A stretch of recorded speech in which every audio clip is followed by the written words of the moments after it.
Nobili et Kamango, deux agglomérations situées au pied du mont Rwenzori, étaient la cible et la destination de l'itinérance du gouverneur militaire du Nord Kivu ce vendredi 29 avril 2022. Le lieutenant-général Constantin Makongba a emprunté l'axe Mbao-Kamango pour visiter cette partie de la chefferie de Watalinga, située à une nonantaine de kilomètres au nord-est de la ville de Beni. C'est pour des mobiles relatifs à la sécurité et aux opérations que l'autorité provinciale a effectué une mission dans cette contrée victime des atrocités des ADF. C'est dans cette optique que le gouverneur des provinces s'est fait accompagner du nouveau commandant des opérations Sukola 1 Grand Nord, le général de brigade Kasongo Maloba et celui des opérations conjointes FARDC UPDF, le général-major Bombele. Question de remonter le moral de tous les hommes qui travaillent sous le drapeau et palper du doigt les réalités sur différentes lignes de front jusqu'au poste frontière congolais de Nobili et précisément à la rivière Lamia qui sépare la RDC de l'Ouganda voisin. Constant Dima a également réconforté et compati avec ses compatriotes de Watalinga pour les actes terroristes qu'ils ont subis de la part des ADF. J'étais en mission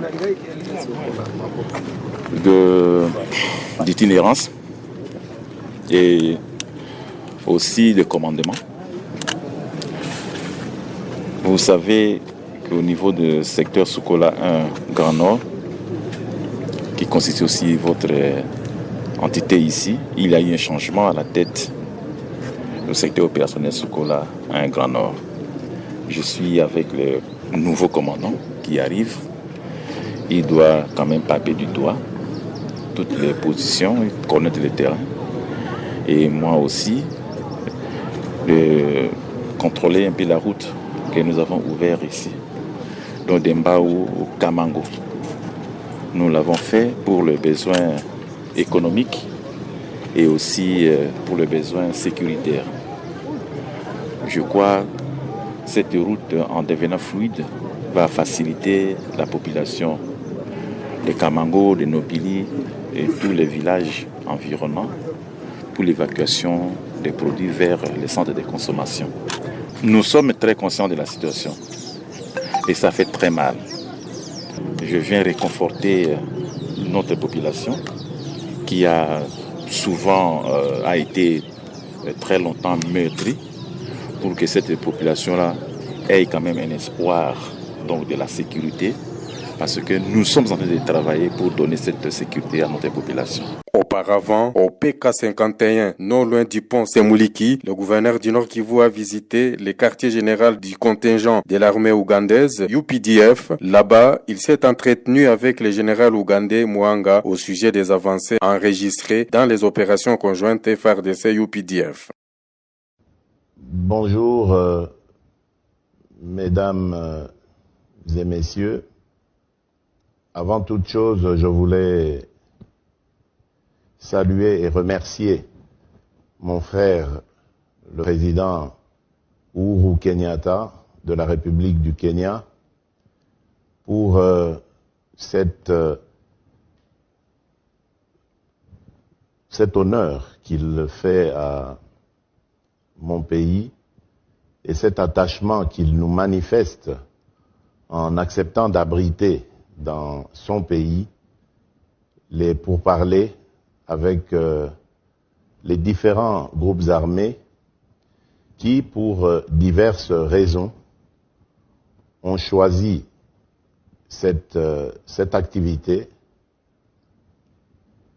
Merci, cher frère, Monsieur le Président Uhuru Kenyatta, et j'espère, vous, chers compatriotes, que vous allez également lui faire honneur, non seulement en acceptant de venir discuter avec les représentants du gouvernement congolais, mais en y donnant suite par rapport à ce qui a été leur demande, notre demande, celle qui consiste à vous voir quitter ces activités totalement nuisibles et regagner la voie de la patrie, la voie de l'unité et de la paix sur tout l'ensemble du territoire national.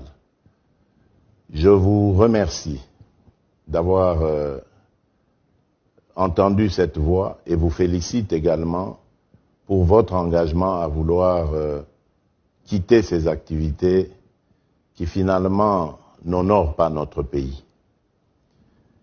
J'ai tenu à vous rencontrer lorsque j'étais à Nairobi, mais malheureusement pour des problèmes de logistique, notre rencontre n'a pas pu avoir lieu.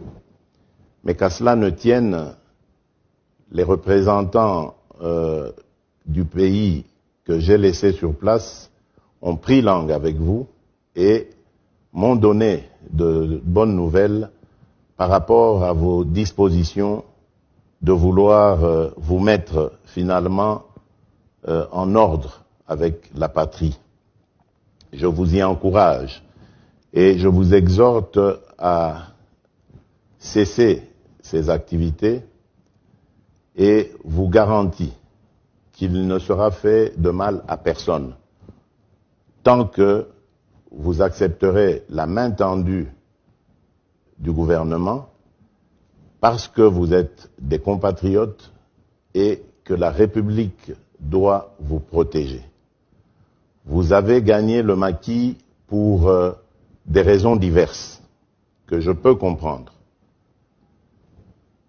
qui malheureusement sont liées à la situation qui a précédé mon avènement à la tête de la République démocratique du Congo. Et comme je le disais, je peux comprendre cela. Mais aujourd'hui, je voudrais vous dire que les choses ont changé. Vous avez, à travers ma personne, un interlocuteur qui est prêt à écouter vos desiderata, mais également qui est prêt à réaliser aussi vos vœux, surtout ceux de vous garantir la paix et la sécurité. Je comprends que pour des raisons diverses, vous ayez décidé de prendre les armes pour défendre vos communautés respectives. Mais je voudrais vous dire que la vision que j'ai pour la République démocratique du Congo, c'est celle d'avoir une armée républicaine et une police également républicaine, responsable toutes ces deux forces et totalement attachée à la défense de tous les fils et de toutes les filles de la République. Il n'y a donc aucune raison de prendre des initiatives d'autodéfense, parce que la vocation qui est celle des forces de défense et de sécurité, c'est celle de protéger tous les individus, qu'ils soient congolais ou pas, vivant sur notre territoire national. Je vous exhorte donc à quitter ces activités et à joindre le processus DDR-CS. Vous avez vu, nous avons rajouté CS parce que c'est le processus de désarmement, démobilisation, réinsertion communautaire et stabilisation. Donc ça veut dire que aujourd'hui, contrairement à hier, nous avons un processus qui va prendre en compte tous les rendus, tous ceux qui vont quitter les activités des groupes armés et qui va s'occuper de leur avenir, c'est-à-dire leur réinsertion dans la communauté et de la stabilité même de cette communauté. Nous allons obtenir des soutiens, et ça c'est déjà le cas, des soutiens financiers, logistiques, techniques de la part de nos partenaires traditionnels qui s'engagent à nos côtés pour que tous ces rendus soient soient pris en charge de très belle manière et soient assistés dans leur réinsertion dans la communauté. Le but étant de vous former à pouvoir faire face aux besoins sociaux et communautaires à venir et à ne pas pouvoir retomber dans les travers du passé, à ne pas pouvoir vous trouver dans le besoin de devoir retourner dans vos activités du passé. Le but de la stabilisation, c'est également d'amener les communautés à dialoguer entre elles et surtout à privilégier la paix et l'unité. J'ai toujours